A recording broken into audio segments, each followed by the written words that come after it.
अस्सलाम वालेकुम। आई-टेक कंसर्न में आपको खुशामदीद कहते हैं। हम लाए हैं आपके लिए ज़ीरो लेक्चर सीरीज़। ये सीरीज़ ख़ास कर उन लोगों के लिए है, उन दोस्तों के लिए है जो कंप्यूटर, लैपटॉप, पीसी को चलाना बिल्कुल भी नहीं जानते। आपके कुछ दोस्त होंगे जो इस वजह से परेशान हैं कि उनको ऑफ़िस का काम करने के लिए लैपटॉप या कंप्यूटर पर काम करना पड़ता है, लेकिन उन्हें बेसिक नॉलेज भी नहीं है। हम लाए हैं एक मुनफरद किस्म की ज़ीरो लेक्चर सीरीज़ जिसमें आपको बिल्कुल बेसिक से एडवांस लेवल तक पढ़ाया जाएगा। ज़्यादा से ज़्यादा अपने दोस्तों के साथ शेयर करें, चैनल को लाइक करें, सब्सक्राइब करें और बेल आइकन को प्रेस करना मत भूलें ताकि हमारी आइंदा आने वाली वीडियोस सबसे पहले पहुंचें आप तक। लेक्चर को शुरू करते हैं। सबसे पहले आपको बता दूं, ये जो एरिया हमें नज़र आ रहा है ये डेस्कटॉप की स्क्रीन कहलाता है, इसे डेस्कटॉप कहते हैं। उसके बाद ये जो मुख्तलिफ़ किस्म के पड़े हुए हैं ये आइकॉन कहलाते हैं, जैसे माई कंप्यूटर हो गया, रिसाइकल बिन हो गया, नेटवर्क प्लेसेस हो गया। इसके फंक्शन भी आपको नेक्स्ट समझाऊंगा। उसके बाद ये फ़ोल्डर पड़ा हुआ है, ये इमेज पड़े हुए हैं। सब के लिए हम अलग-अलग बताएंगे कि ये क्या क्या चीज़ें हैं, किस किस काम आती हैं। माई कंप्यूटर आप ऐसे ही समझ लें कि जैसे एक घर की तरह है। घर के अंदर मुख्तलिफ ऐसे रूम्स बने हुए हैं और रूम्स के अंदर हम जो है चीज़ें रखते हैं, फ़ोल्डर्स रखते हैं। इन सब के बारे में हम ऐसा से बताएंगे।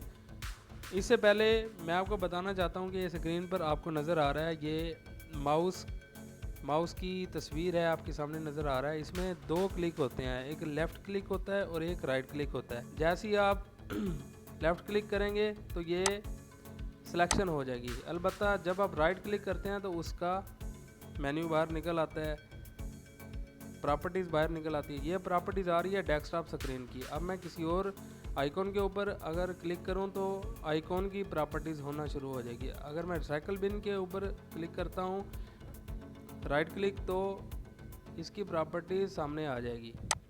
अगर मैं फ़ोल्डर के ऊपर क्लिक करता हूं तो उसकी प्रॉपर्टीज़ सामने आ जाएगी। ठीक उसी तरह लेफ़्ट क्लिक सिर्फ सिलेक्शन के लिए इस्तेमाल होता है, अगर आप डबल क्लिक करेंगे तो वो चीज़ ओपन हो जाएगी।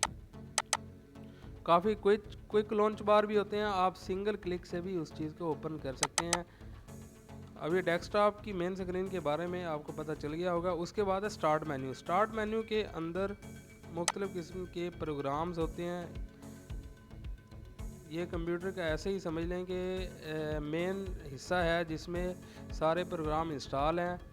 उसके बाद आप यहाँ से कोई भी चीज़ सर्च कर सकते हैं, किसी भी प्रोग्राम को सर्च कर सकते हैं। करना ये है कि स्टार्ट बटन पर जो चीज़ भी आप सर्च करेंगे वो चीज़ आपके सामने आ जाएगी। जैसे वर्ड मैंने सर्च किया तो ये MS वर्ड सामने आ चुका है। ऐसे ही उसके बाद ये जो आपको नज़र आ रहे हैं मेन्यूज़, ये क्विक लॉन्च बार है। इसमें चीज़ें वो रखी जाती हैं जो आपकी डेली रूटीन में इस्तेमाल हों। आप सिंगल लेफ़्ट क्लिक से इसे ओपन कर सकते हैं।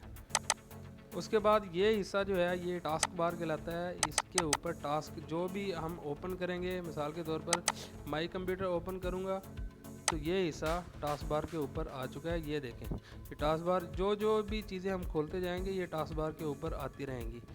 उसके बाद ये एरिया नोटिफिकेशन एरिया है जिसमें मुख्तलिफ़ किस्म के प्रोग्राम ओपन हो चुके हैं। ये हमें बता रहे हैं कि ये प्रोग्राम ओपन है, ये बैकग्राउंड पर चल रहे हैं। उसके बाद ये हिस्सा जो है ये इंटरनेट को शो करता है कि कौन कौन सा इंटरनेट आपके पास मौजूद है, कोई आप किसके साथ कनेक्टेड हैं। उसके बाद ये आगे वाला हिस्सा जो है इसमें स्पीकर बना हुआ है और इसकी आवाज़ आप कम या ज़्यादा कर सकते हैं ड्रैग करके। उसके बाद लैंग्वेजेज़ हैं, लैंग्वेज को आप यहाँ से चेंज कर सकते हैं। मेरे पास ऑलरेडी 2 लैंग्वेजेस इंस्टॉल्ड हैं, उर्दू और इंग्लिश।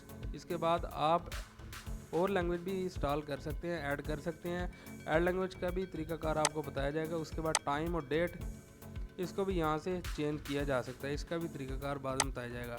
उसके बाद ये मैसेज एरिया है जिसमें सिस्टम से आने वाले जो भी मैसेजेस हैं वो आपको शो हो रहे होते हैं। कोई कंट्रोल की तरफ से मैसेज आते हैं, कोई कोई प्लग इन डिवाइस हुई है या प्लग आउट हुई है, सब चीज़ों के बारे में आपको बता रहा है। सिस्टम की जो है प्रेफरेंसेस वो ही बता रहा होता है इधर। उसके बाद ये सारी चीज़ें आपके सिस्टम में इंस्टॉल होती हैं या इंस्टॉल होने वाली हैं, यहाँ से ऑन हो सकती हैं और इसे ऑफ भी किया जा सकता है। उसके बाद ये रिसाइकल बिन का मकसद यही होता है कि रिसाइकल बिन में कोई भी चीज़ डस्टबिन में जैसे डाली जाती है, इसी तरह कोई भी चीज़ यहाँ से डिलीट हो जाए तो ये रिसाइकल बिन में जाती है और इसे रिस्टोर भी किया जाता है। नेक्स्ट लेक्चर में आपको रिस्टोर करके भी दिखाएंगे और डिलीट करके भी दिखाएंगे। उम्मीद है पहले लेक्चर में आपको डेस्कटॉप के बारे में जानने को मिला होगा। ज़्यादा से ज़्यादा अपने दोस्तों के साथ शेयर करें। चैनल अच्छा लगा है तो सब्सक्राइब करें, बेल आइकन को प्रेस करना मत भूलें ताकि आइंदा आने वाली वीडियोस सबसे पहले पहुंचें आप तक। तब तक के लिए अपना ख्याल रखिए। अल्लाह हाफिज़।